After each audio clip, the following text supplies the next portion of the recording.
اور خوشبو میں سب سے اچھا خوشبو کون سا ہے؟ مشک عنبر. تو یہ جو مدرسہ ہے اس گلاب کے پھول سے بھی اعلیٰ ہے اور اس مشک عنبر کی خوشبو سے بھی زیادہ خوشبو دینے والی، یہ قیامت تک خوشبو دینے والا یہ ایک ادارہ ہے. جو آپ رہے یا نہ رہے، آپ مر جائیں گے، یہ ادارہ چلتا رہے گا اور آپ کے قبر میں، آپ کے اللہ کے کھاتے میں، آپ کے اکاؤنٹ میں نیکی جمع ہوتی رہے گی. آپ وہ آرام کر رہے ہوں گے اور ان بچوں کی دعا کی برکت سے آپ کی ماں باپ کی مغفرت کی جائے گی، آپ کی مغفرت کی جائے گی، آپ کی اولاد کی مغفرت کی جائے گی، پورے رامپور کے لوگوں کی مغفرت کی جائے گی. یہ ایک ایسا ادارہ ہے. ایک دو واقعہ میں آپ کو سنانا چاہوں گا. ایک بڑا بخیل تھا، ابھی مفتی صاحب نے چندہ کیا، جن بھائیوں سے جتنا بھی بن سکا دیا، اللہ قبول فرمائے. جن لوگوں نے نہیں دیا وہ بھی دینے کی کوشش کرے، اللہ ان کو بھی دینے والا بنائے. آمین. میرا واقعہ سنیے. ایک بڑا بخیل تھا، مولانا نے تقریر کی، آپ مر جائیں گے. آپ لوگ سنتے ہیں نا بارہ تقریر میں، قبر میں سانپ آئیں گے، بچھو آئیں گے، عذاب ہوگا، آگ جلائی جائے گی، ہے کہ نہیں؟ بہت طرح کے عذاب ہوں گے. انشاءاللہ دعا ہوگی، دعا کے بعد بہرحال تو ایک زندہ آدمی یہ سوچا کہ میں جا کر دیکھوں تو قبر میں کیسا عذاب ہوتا ہے. ایک زندہ آدمی قبر کی طرف جا رہا ہے، قبر کھدوایا اور یہ دیکھنا چاہتا ہے کہ قبر میں کیسا عذاب ہوتا ہے، کیسا سانپ اور کیسا بچھو آتا ہے. اللہ تعالیٰ وہ بخیل جب اپنی قبر کی طرف جا رہا ہے تو اللہ نے فرشتوں کو بھیجایا. وہ فرشتہ آ کر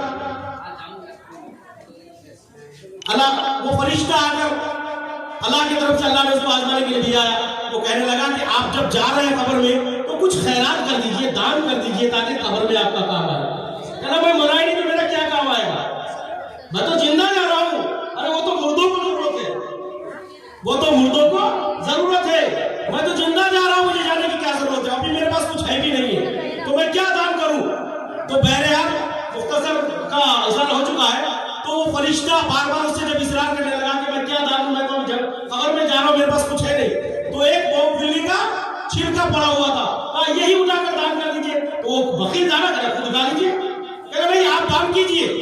تو وہ بہرحال جب اصرار کرنے لگا تھا کہ فرشتہ، تو انہوں نے وہ موم پھلی اٹھا کر اس کو دے دیا.